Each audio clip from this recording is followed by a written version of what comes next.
Exposição Bíblica com Hernandes Dias Lopes. Vamos abrir então a palavra de Deus no Salmo 73. Salmo 73.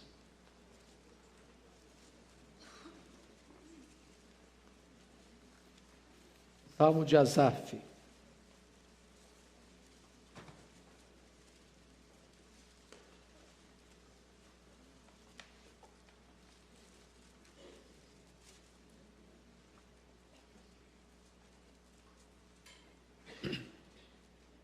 Está escrito o seguinte: com efeito, Deus é bom para com Israel, para com os de coração limpo. Quanto a mim, porém, quase me resvalaram os pés. Pouco faltou para que se desviasse os meus passos. Pois eu invejava os arrogantes ao ver a prosperidade dos perversos. Para eles não há preocupações. O seu corpo é sadio e nédio. Não partilham das canseiras dos mortais, nem são afligidos como os outros homens. Daí a soberba que os cinge como um colar, e a violência que os envolve como um manto. Os olhos saltam-lhes da gordura, do coração brotam-lhes fantasias, motejam e falam maliciosamente, da opressão falam com altivez, contra os céus desandam a boca e a sua língua percorre a terra. Por isso, o seu povo se volta para eles e os tem por fonte de que bebe a largos sorvos. E diz: como sabe Deus? Acaso há conhecimento no Altíssimo? Eis que são estes os ímpios, e sempre tranquilos aumentam suas riquezas.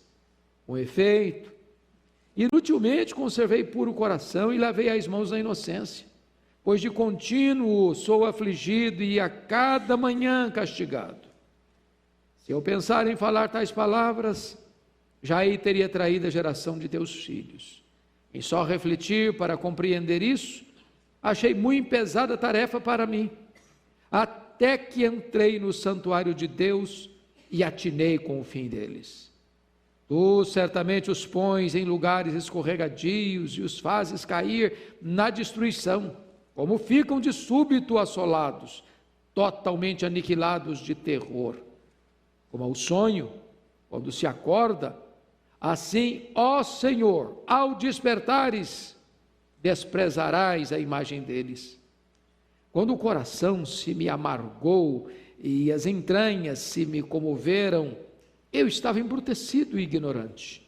Era como um irracional à tua presença. Todavia, estou sempre contigo. Tu me seguras pela minha mão direita. Tu me guias com o teu conselho e depois me recebes na glória. Quem mais tenho eu no céu? Não há outro em quem eu me compraza na terra. Ainda que a minha carne e o meu coração desfaleçam, Deus é a fortaleza do meu coração e a minha herança para sempre. Os que se afastam de ti, eis que perecem. Tu destróis todos os que são infiéis para contigo. Quanto a mim, bom estar junto a Deus. No Senhor Deus põe o meu refúgio para proclamar todos os seus feitos. Amém. Eu quero meditar com vocês hoje sobre o tema: o crente na janela da tentação. O crente na janela da tentação. Os crentes, por mais piedosos que sejam e por mais conhecimento que tenham, são susceptíveis a serem tentados. E eu tenho certeza que você tem sido tentado. Deus só teve um filho que nunca pecou, seu filho amado, Jesus Cristo. Mas nem esse ficou livre de tentação. As maiores tentações, entretanto, não vêm de fora, emanam de dentro. Não vêm das circunstâncias, procedem dos sentimentos. E aqui está um homem de Deus, um homem líder na casa de Deus, um homem afeito aos louvores no culto a Deus, que num dado momento da sua vida, chega a compartilhar conosco, passou um momento de grande perigo, seus pés quase resvalaram, ele quase se afasta de Deus, porque ele está olhando pela janela, a janela da tentação, está vendo algumas coisas, não está fazendo uma leitura correta do que está vendo,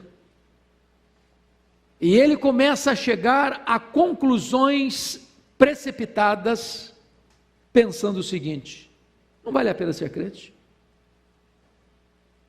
sou uma pessoa séria, sou uma pessoa zelosa, sou uma pessoa piedosa, lavo as mãos na inocência, só levo pancada na cabeça, todo dia. E aí eu olho para o ímpio, meu vizinho, olha a vida dele, tranquila, nem problema de saúde ele tem, o corpo dele já vem bronzeado de berço. Preocupações? Dorme tranquilo sem Lexotan. Ele nem se esforça demais não, os bens dele prosperam. O cara só fala bobagem, mas olha aí, todo mundo incensa esse cara, aplaude, segue, elogia, e eu aqui, levando Deus a sério, estou sendo duramente provado cada manhã. Eu sei que não tem nada a ver isso com você, que você é um crente, mas não tem sido tão provado, né? Então, eu queria que você olhasse comigo esse dilema, que não é novo. Jó tratou desse assunto, Abacuque tratou desse assunto.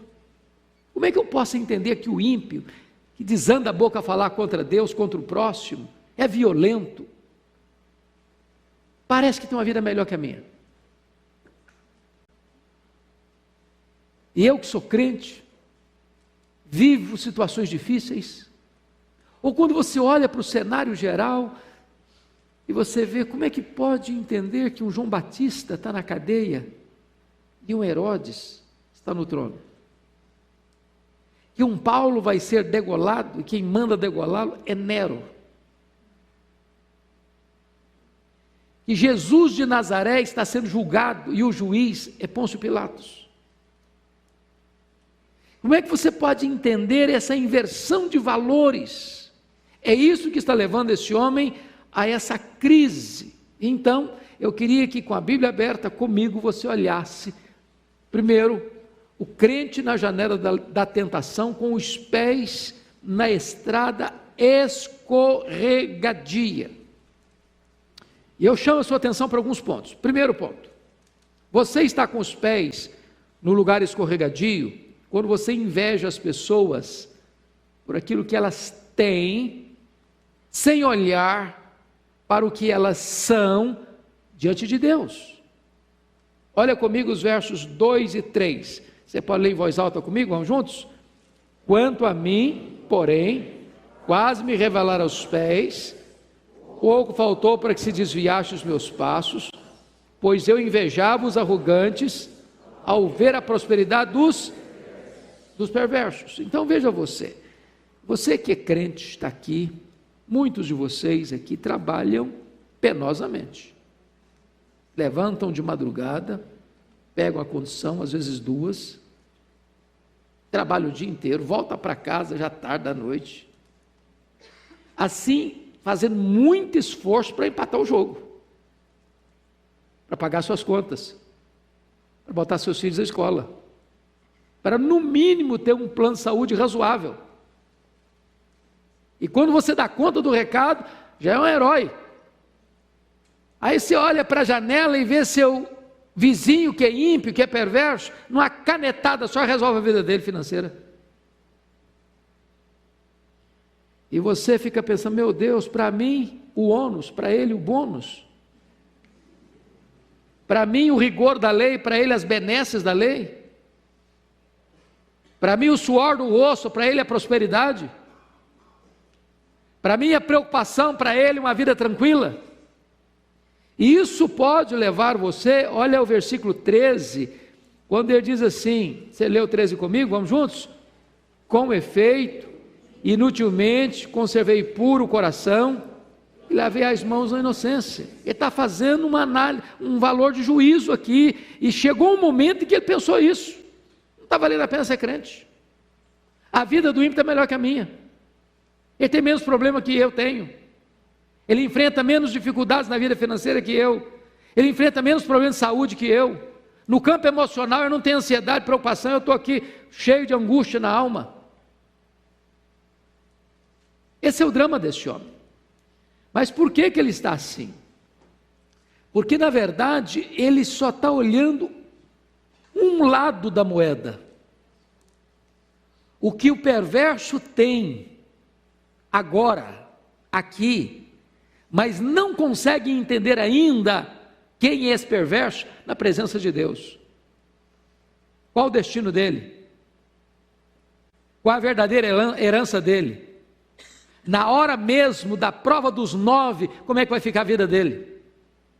Então, se você está nessa situação, de fato você está num caminho escorregadio.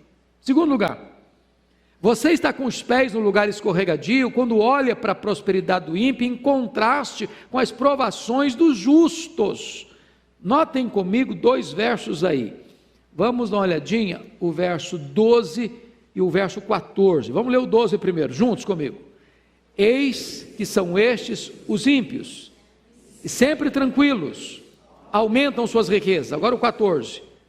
Pois de contínuo sou afligido, a cada manhã castigado. Então veja você o contraste que ele está fazendo aí. O ímpio prospera. E como é que ele está? Sempre tranquilo. Sempre tranquilo. Enquanto ele está sempre tranquilo, o que está acontecendo? Aumentam as suas riquezas. Quando ele olha isso, quando ele percebe isso, e agora eu vou olhar para ele está olhando para a janela da tentação, ele olha para o ímpio, olha lá, está vendo, está tranquilo. Enquanto ele está dormindo sossegado, olha, todo dia a conta bancária desse cara engorda, todo dia. Aí ele olha para ele no verso 14, o que ele diz? Pois de contínuo sou o quê? Afligido. Olha você no verso 12, que ele diz sempre tranquilos, sempre, mas eu de contínuo afligido, e cada manhã, não é amanhã, hoje, daqui um mês, outra manhã não, cada manhã castigado. Preste atenção na ênfase que ele dá, tanto da tranquilidade do perverso que prospera, quanto das lutas e provas que ele, como crente, como piedoso, está enfrentando. Então ele olha a qualidade da sua vida e compara a sua vida com a vida do ímpio e leva-o a uma grande crise, uma grande tentação. Terceiro, confira comigo. Terceiro, você está com os pés num lugar escorregadio quando você olha para a carnalidade do ímpio em contraste com a pureza dos justos.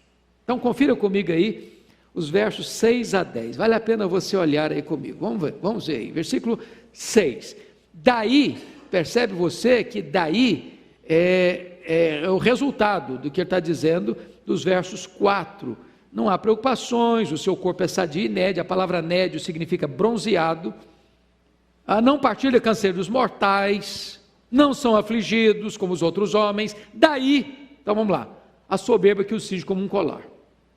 Soberba e depois vem violência, arrogância, altivez, peito estufado, pavão. É violento, ninguém entra no caminho dele que ele arrebenta a pessoa. Versículo 7, os olhos saltam-lhes da gordura, do coração brotam fantasias. O versículo 7 traz a ideia de viver nababescamente com fanfarronices intérminas. Olha o verso 8. Motejam e falam maliciosamente, da opressão falam com altivez, ou seja, a boca desse camarada é um esgoto. Ele fala maliciosamente. Agora vejam vocês, da opressão, ele oprime mesmo, ele massacra mesmo, ele leva a vida do outro a se tornar um inferno perto dele mesmo, e ele faz isso, e fala isso com altivez. Altivez. Mas olha o versículo 9, contra os céus desandam a boca, fala contra Deus, blasfema contra Deus, e a sua língua percorre a terra, fala de tudo e de todos. Mas olha o verso 10, leia o 10 comigo. Por isso, o seu povo se volta para eles e os tem por fonte de que bebe a largos soros. É o cara, entendeu? Quando ele escreve um artigo, todo mundo lê. Pode ser a coisa mais esdrúxula, pode ser os valores morais mais terríveis, o povo bate palma. Isso aqui que é uma pessoa maravilhosa. Eu não sei se vocês acompanharam os noticiários aí da Feira do Livro do Rio de Janeiro para cá, mas aquilo que as pessoas chamam de retrocesso medieval, as pessoas que discordam dessas loucuras, parece que se você defende hoje os valores simples de família, você é um ET, você é um retrógrado, você está fora de moda. É curioso isso. Um analista político muito conhecido no Brasil disse que chegaria um tempo em que essa questão da relação homoafetiva, lá atrás, às vezes era um negócio que trazia vergonha, acanhamento. Depois passou a ser tolerado. Depois passou a ser incentivado. Ele diz, eu temo que amanhã vai ser obrigatório.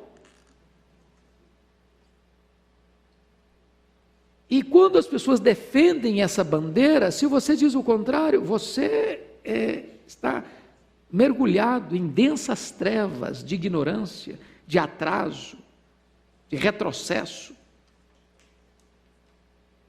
Mas as pessoas que aplaudem isso, as pessoas bebem a largos sorvos dessas fontes. É isso que ele está dizendo. É isso que ele está dizendo. Em comparação com a carnalidade do ímpio, ele contrasta a pureza dele. Você pode ler o 13 de novo, vamos lá? Com efeito, inutilmente, conservei puro o coração, lavei as mãos na inocência. Meu coração está sendo puro, lava as mãos na inocência, mas olha aí, eu estou sozinho, estou isolado, ninguém me escuta, ninguém quer me ouvir. Quando eu abro a boca, as pessoas rejeitam o que eu estou falando, mas quando a pessoa fala uma loucura, ela é aplaudida. É isso que está fazendo, essa leitura que ele está fazendo, está levando a um lugar escorregadio. Mas veja em quarto lugar, você está com os pés no lugar escorregadio, quando você olha para as blasfêmias dos ímpios em contraste com a linguagem santa dos justos. Irmãos, prestem bem atenção no que ele está dizendo no verso 9 e 10, 8 e 9 dizendo melhor. Motejam e falam maliciosamente, da opressão falam com altivez, contra os céus desanda a boca e a sua língua percorre a terra. Agora olha o contraste que ele faz com o servo de Deus, o piedoso. Versículo 15, vamos lá? Se eu pensara em falar tais palavras, já aí teria traído geração dos teus filhos. O ímpio fala o que quiser falar, as maiores loucuras. O povo aplaude, o povo bebe a largos sorvos. O piedoso, o justo, ele não pode nem abrir a boca para falar das tensões do coração dele. Tem coisa que você sente, você não deve falar não. E se você abrir a boca, vai ser motivo de tropeço para muita gente. Você vai trair a geração dos seus irmãos. Você vai concorrer para que alguém entre também na mesma crise que você está vivendo. Enquanto o ímpio fala, o piedoso nem falar deve dos dramas que ele tem no seu coração. Esse é o contraste que está levando este homem a ficar na janela da tentação. Mas vamos agora olhar o segundo ponto dessa mensagem, que é o crente na casa de Deus, seguro nas mãos do Deus Todo-Poderoso. Então, ele sai dessa janela, desse caminho escorregadio, e ele chega a dizer, preste atenção, no versículo 2, quase me resvalaram os pés, para uma outra realidade, não de pés num caminho escorregadio, mas agora segurado pela mão do Deus Todo-Poderoso. Olha aí, por favor, o que ele vai dizer no versículo 23, todavia estou sempre contigo, tu me seguras pela minha mão direita. Preste atenção, Há um cântico lá da década de 90 que eu gostava muito de cantar. Aliás, década de 90 não, década de 80. 70, 80. Segura na mão de Deus e vai. Quem conhecia essa música aqui? Todo mundo, vocês são mais novos, não são novinhos como eu não. A música é tão gostosa e tão bonita, mas ela tem uma ideia que precisa ser corrigida. Não sou eu que seguro na mão de Deus. Eu sou muito fraco. Quando eu seguro, corro o risco de fraquejar e abrir a mão. Agora o texto está nos dizendo que é Deus quem me segura. É Ele quem me segura. Então ele está contrastando o que ele falou antes de pés quase resvalando para uma outra realidade agora, onde o próprio Deus vem e segura sua mão direita. E ele não larga. Porque o verso 24 diz que ele guia você com o seu conselho. E ele conduz você então até onde? Depois me recebes na glória. Então nós agora vamos sair dessa estrada escorregadia da tentação, da janela da tentação, para um local de segurança. Então vamos ver as lições aqui. Primeiro, você está seguro nas mãos de Deus quando você deixa de lado o egoísmo idolátrico para olhar para a vida com os olhos de Deus. Preste atenção. Leia comigo, por favor, versos 15 e 16. Vamos juntos? Se eu pensara em falar tais palavras, já aí teria traído a geração de teus filhos. Em só refletir para compreender isso, achei muito pesada a tarefa para mim. Então preste atenção numa coisa aqui. Tudo começa na cura, na restauração de Asaf, quando ele refreia a sua língua. Nós temos que ter muito cuidado com o que falamos. Quando ele refreou a língua dele, só em pensar em falar, já teria traído. Se eu falar, vou trair. Então tem dramas na vida, irmãos, que a gente às vezes guarda no coração. Nem tudo que passa pelo seu coração você deve estar falando. Sua palavra tem que ser boa, tem que ser oportuna. Agora, note você que a segunda coisa é que ele vai sondar o seu coração. Sondar o seu coração, é o que ele diz no versículo 16. Então, passa-me a ideia que o primeiro aspecto dele não é mental, é moral. Ele não tinha uma resposta clara para o seu dilema, então ele passou a pensar, ele passou a refletir. E quando ele começa a refletir, ele percebe uma coisa: por que ele estava em crise? Por que ele estava na janela da tentação? Porque o mundo dele tornou-se ele mesmo. Ele pensou nele, no conforto dele, nos problemas dele, nas soluções para ele. O mundo dele girava em torno dele mesmo. E aqui está um grande risco para a vida espiritual, é quando você tem esse problema de focar em você demais. E quando você foca em você, isso chama-se egoísmo, egocentrismo, egolatria. Você então passa a ter um problema sério de autopiedade, quando você não entende que as providências que acontecem com você são favoráveis a você. Segundo ponto, você está seguro nas mãos de Deus quando você entra na casa de Deus para olhar para a vida como Deus a vê. Olha o versículo 17 a 20. Vamos ler comigo? Vamos lá? Até que entrei no santuário de Deus e atinei com o fim deles. Tu certamente os pões em lugares escorregadios, os fazes cair na destruição, como ficam de súbito assolados, totalmente aniquilados de terror, como ao sonho quando se acorda, assim, ó Senhor, ao despertares, desprezarás a imagem deles. Preste atenção numa coisa aqui. As crises de Asaf acabam quando ele para de olhar para Deus como juiz de Deus, para julgar a Deus, para então adorar a Deus. Até então ele está indo como juiz. Ele está fazendo juiz de valor. Não está valendo apenas ser crente. Deus não é justo comigo, hein? Eu estou pagando um pato aqui, eu estou sofrendo, eu estou lavando as mãos na inocência, eu vivo uma vida de integridade, eu vivo uma vida de obediência, todo dia eu estou passando por problema, toda manhã eu estou sendo castigado, e o ímpio que não faz nada disso é que está sendo abençoado. Que negócio é esse? Ele está sendo juiz. Tem hora que nós botamos Deus no banco dos réus.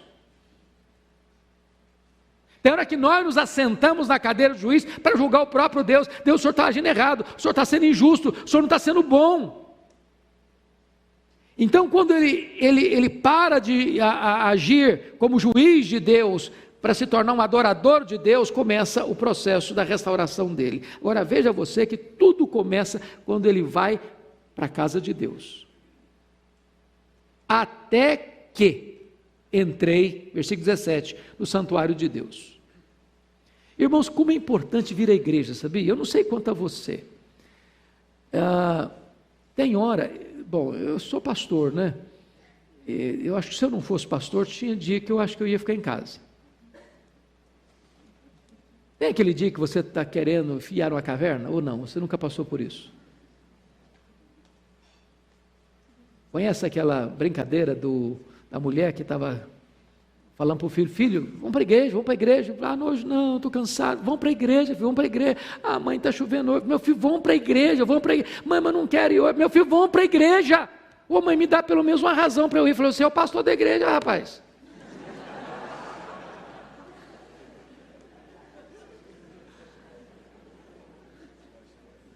Agora preste atenção, esse homem está em crise, até que ele entra no santuário de Deus. Então você tem que vir para a igreja, com vontade, sem vontade, meio doentinho, dor de cabeça, enxaqueca, preocupado, problema em casa, problema no trabalho.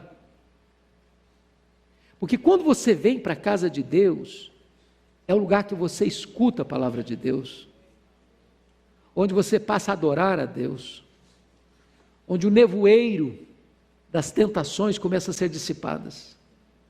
Seu pé já deixa de ficar numa casca de banana, e você sente a mão de Deus segurando você. Você passa a ter uma nova cosmovisão, uma nova compreensão das coisas.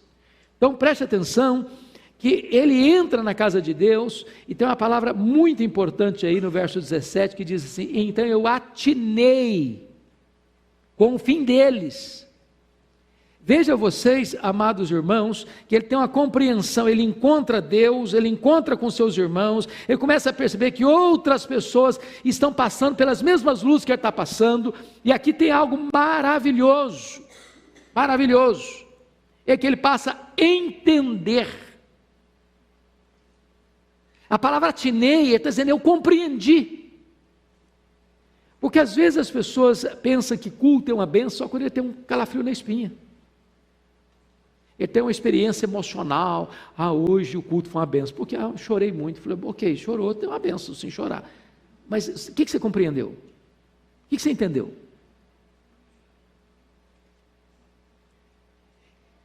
Preste atenção, irmãos. Quando você entra na casa de Deus, não é para você esquecer os problemas. É para você entender a natureza deles. O cristianismo não é um ópio do povo.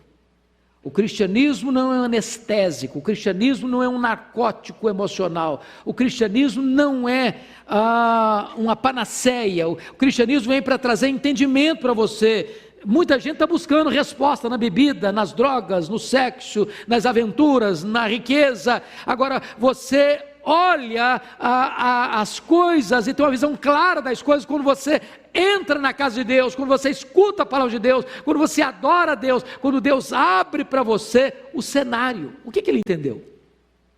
O que ele entendeu quando entrou na casa de Deus? Primeiro, ele teve um entendimento acerca do ímpio, mudou a compreensão dele. Eu atinei com o quê? Com o fim deles. O que o ímpio tem? Tem saúde? Ok, está escrito aqui, o corpo dele é sadio e nédio. Mas um dia o cara morre, não morre não?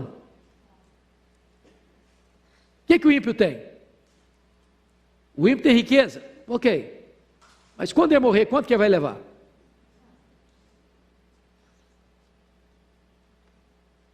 É igual o menino que chegou para o pastor e disse: pastor, quando eu crescer,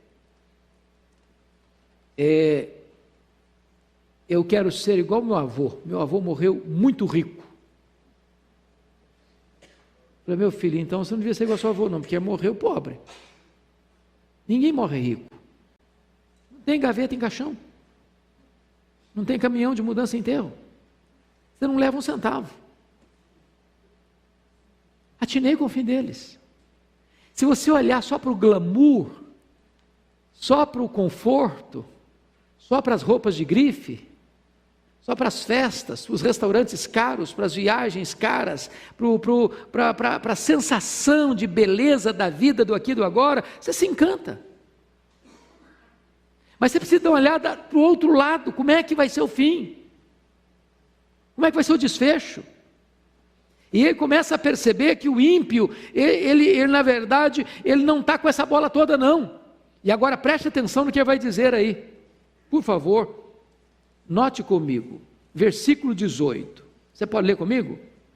Tu certamente os pões em lugares escorregadios, os fazes cair na destruição. Quem é o agente dessa ação aqui? Deus. Ele começa a compreender algo tremendo. É que o ímpio, quando está lá no topo, é o próprio Deus que o bota no lugar alto para ele escorregar. E quando ele escorregar, ele vai cair aonde? Na destruição. Então preste atenção nisso, que Deus exerce o seu juízo até nisso. Para que o ímpio entenda que a destruição dele vai ser repentina. Na linguagem de Daniel 12:2, os ímpios vão despertar para vergonha e horror eterno. E na palavra de Jesus vai ser: apartai-vos de mim, nunca vos conheci. Mas o que ele vai atinar, o que ele vai compreender quando ele entra na casa de Deus? Olha comigo, que ele vai ter uma compreensão de Deus.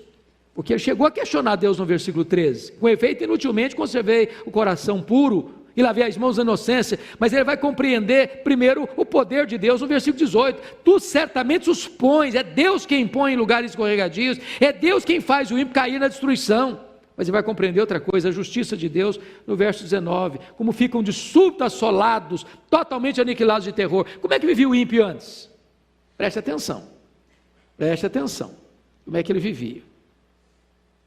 Olha aí, versículo de número 6, ele fala com soberba, ele é violento, ele fala mal, ele desanda a boca contra Deus, a língua dele percorre a terra.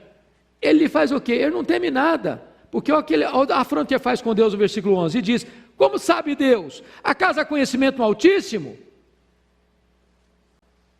Então ele está afrontando Deus, ele zomba de Deus, ele blasfema de Deus, ele fala de Deus, ele zomba da igreja, ele zomba da religião, ele zomba da fé, ele zomba do cristianismo, ele zomba dos valores morais. Mas quando Deus se manifesta, é o que está escrito no versículo 19, como ficam de súbito, rapidamente assolados, totalmente aniquilados de quê? De terror.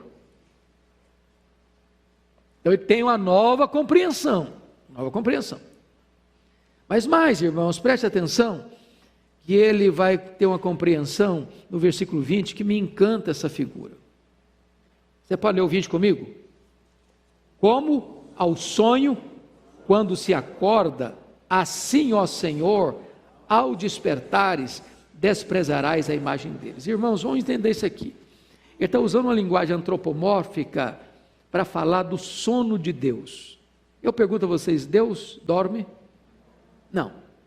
Salmo 121, ele não dormita, nem dorme, o guarda de Israel. Mas não é verdade que tem hora que parece que Deus está dormindo? Por exemplo, nem toda vez que uma pessoa faz o mal, ela recebe o castigo do mal que ela fez na hora, certo? Certo. Nem toda pessoa que faz o bem recebe imediatamente a recompensa do bem que ela pratica, certo? Certo. Então sabe o que ele está dizendo? Deus pega o ímpio e dá corda para ele. Dá corda para ele, ele faz o mal, ele fala blasfêmia, ele faz violência, ele zomba, ele escarnece, ele blasfema, ele acontece, e parece que está tudo bem. Não tem preocupação, dorme tranquilo, os filhos são tranquilos, a prosperidade vai longe, e está tudo bem com ele, parece que está tudo bem com ele, está blindado, está protegido. Aí na linguagem do salmista é como se Deus estivesse o quê? Dormindo. Só que haverá um momento em que Deus vai acordar. Sabe o que é a linguagem do acordar de Deus? É o dia que Deus puxa a corda. É o Deus que diz: agora vamos acertar as contas. Agora vamos ver como é que você fica. Vamos ver se você tem um fundamento sólido para enfrentar as tempestades da vida. Como é que você vai ficar no dia do acerto de contas, no dia do juízo? Vai ficar completamente desamparado e totalmente tomado de terror. Mas essa compreensão ele vai ter na casa de Deus, meditando na palavra de Deus. Terceira coisa, você está seguro nas mãos de Deus quando você olha para você mesmo com honestidade. Vamos olhar o versículo 21 e 22. Leia comigo, por favor. Quando o coração se me amargou e as entranhas se me comoveram, eu estava embrutecido e ignorante, era como um irracional à tua presença. Então vamos entender uma coisa aqui. Quando Asaf para refletir um pouco melhor, sabe qual era o problema dele? Não era o ímpio, o problema dele era ele mesmo. O problema dele era, na verdade, seus sentimentos e não as circunstâncias. Porque enquanto ele estava sendo juiz de Deus, nos versos 13 e 14, ele está lamentando que Deus não está sendo justo com ele. Não vale a pena ser crente. Mas aí, quando ele para fazer uma autoanálise, quando ele examina o seu próprio coração, quando ele para entender as coisas na perspectiva de Deus, é isso que ele vai confessar aqui nos versos 21 e 22. Quando meu coração se me amargou e as entranhas se me comoveram, eu estava embrutecido, era um asnático, ignorante, um irracional à tua presença. Irmãos amados, vamos pensar nisso aqui. Eu acho que muitas vezes nós somos o nosso maior problema. Nós ficamos acariciando o nosso ego. Nós ficamos fazendo cafuné na nossa autoestima. E aí a gente pensa que a gente é o centro do mundo. Aí a gente pensa que Deus tem que ficar trabalhando todo dia assim para atender aos nossos caprichos. E aí a gente cria uma ideia de que a vida cristã tem que ser assim, muito sensível para a gente, que a gente é muito especial, sabe? A gente é super especial. E aí a providência tem que ser sempre boa, porque se a vier carrancuda, a gente reclama, a gente murmura, a gente acha que Deus não está sendo legal com a gente.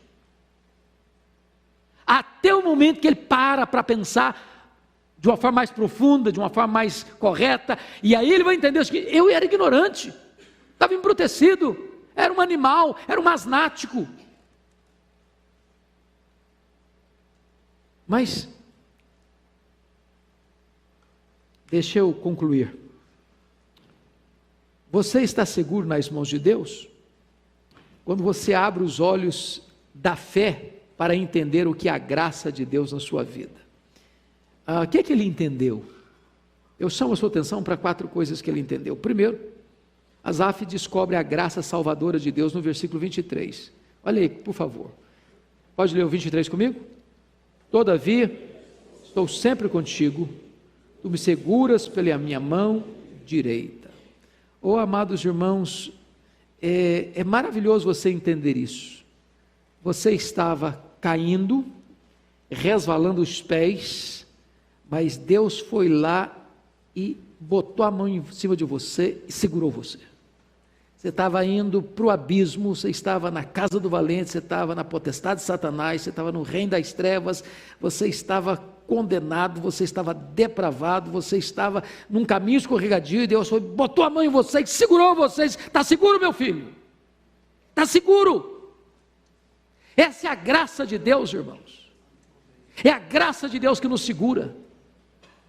Nós não ficamos de pé, escorados no bordão da autoconfiança. É isso que o salmista diz no Salmo 116, versículo 8. É Ele que livra a sua alma da morte, é Ele que livra os seus olhos das lágrimas, é Ele que livra os seus pés da queda, é Ele quem segura você. É a graça salvadora de Deus. É o perdido que é encontrado, é o pródigo que volta para casa, é a ovelha que é encontrada pelo bom pastor. É isso que Deus faz e fez com você e comigo. Louvado seja Deus. Segundo, Asaf descobre não apenas a graça salvadora de Deus, ele descobre a graça restringente de Deus. Olha comigo ainda o versículo 23, quando ele diz: tu me seguras pela minha mão direita. Eu acho isso maravilhoso, irmãos, e a gente devia sempre pensar nisso. Quando você sair de casa todo dia, dizer: segura firme na minha mão. O Senhor, eu sou muito fraco. Você acha que você é forte?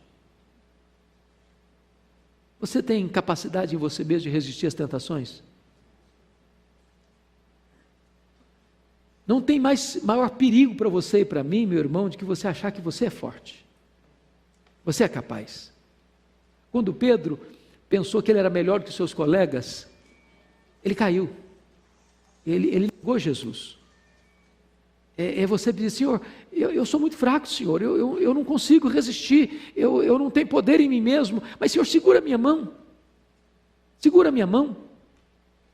Igual aquela menininha que, numa família de nenhuma pessoa convertida, e a menina se converteu ainda na fase antes da adolescência, e alguém querendo complicar a vida dela, criar dificuldades para ela, e perguntou para ela: mas vem cá, e se o diabo chegar e bater na sua porta, o que você vai fazer?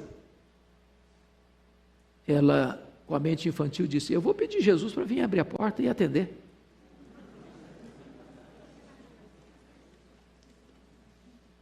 Eu não tenho forças, mas Ele tem. Eu não consigo ficar de pé, mas Ele me segura. Essa é a grande bênção da graça restringidora de Deus. Ele segura a gente, Ele protege a gente. Terceiro, a graça, ele compreende a graça sustentadora de Deus no versículo 24. Você pode, por favor, ler comigo? Tu me guias com o teu conselho e depois me recebes na glória. E eu acho isso maravilhoso, porque guiar, a ideia aí é da dinâmica da vida. Ele me guia com o seu conselho, Ele me guia com a sua instrução, Ele me guia com a sua verdade, Ele me guia com a sua palavra. Você vai tomar uma decisão, é a palavra que orienta. Você vai fazer uma escolha, é a palavra que orienta. Você vai comprar, é a palavra que orienta. Você vai vender, é a palavra que orienta. Você vai sair de férias para sua família, é a palavra que orienta. Você vai escolher uma escola para os seus filhos, é a palavra que vai lhe orientar. Você vai tomar uma decisão de trabalhar aqui, ali ou acolá, é a palavra que vai lhe orientar. Deus vai guiando você com o seu conselho.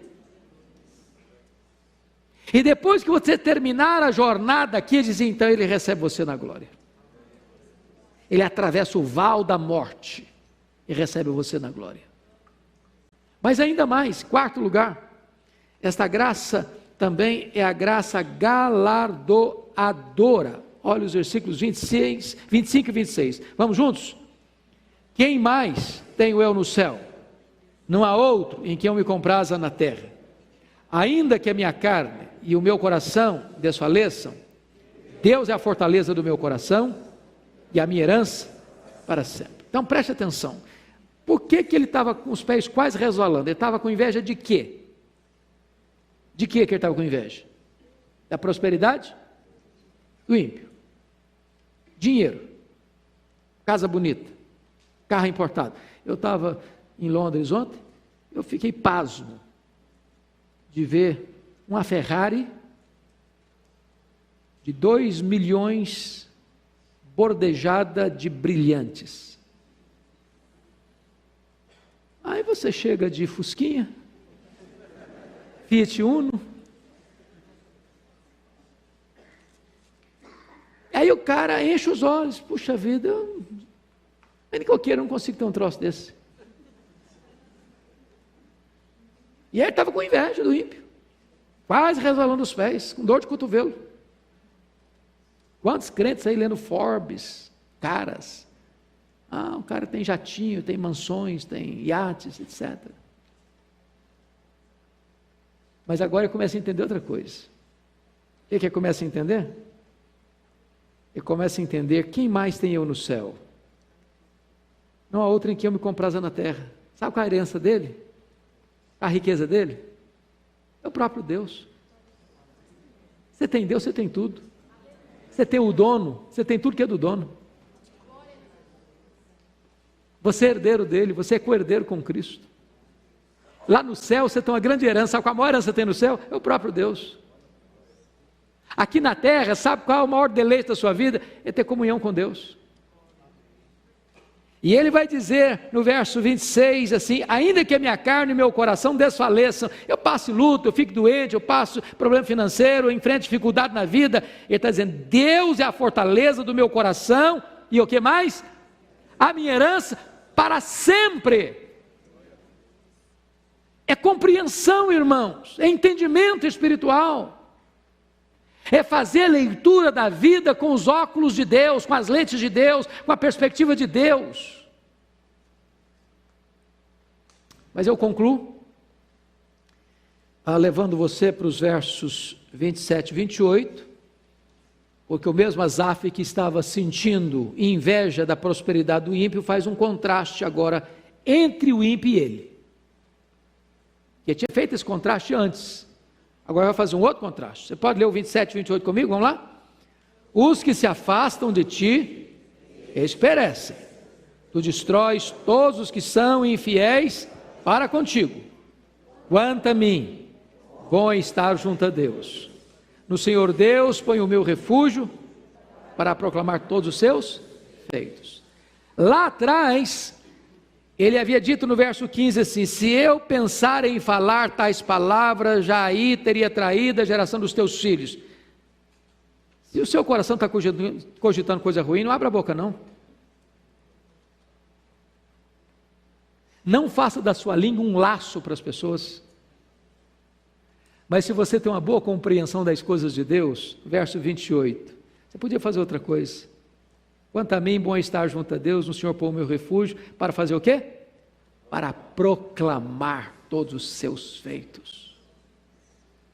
Agora, em vez de você ser um embaixador do pessimismo, da incredulidade, da dúvida, do ceticismo, do julgamento de Deus, botar Deus no banco dos réus, agora que você teve a sua mente esclarecida pela verdade, e você teve uma visão plena do que vai ser a cena do juízo, e você tem Deus como herança, você tem Deus como refúgio, você tem Deus no céu como a sua maior riqueza, e você tem Deus na terra como o seu maior deleite, agora então você deve abrir a boca e proclamar os grandes feitos de Deus. Asaf começa pelo fim. Dr. Mark Lloyd Jones, quando fez uma exposição desse texto, disse que o verso primeiro é a conclusão do salmo. Eu convido você para ficar em pé, e nós vamos ler o verso primeiro, a uma só voz, porque o verso primeiro é a conclusão do pensamento deste homem. Vamos juntos? O primeiro? Com efeito, Deus é bom para com Israel, para com os de coração limpo. Com efeito, Deus é bom para com Israel. Deus é bom com a igreja. Deus é bom com a sua família. Deus é bom com você. Vamos orar. Receba a nossa gratidão, Deus, pelo privilégio de nos reunirmos nesta noite em Tua casa, para estudarmos a Tua palavra. Ela é a verdade, ela é preciosa, ela é rica, ela é para nós pão para a nossa fome, ela é água para a nossa sede, ela é mel para os nossos lábios, ela é mais preciosa do que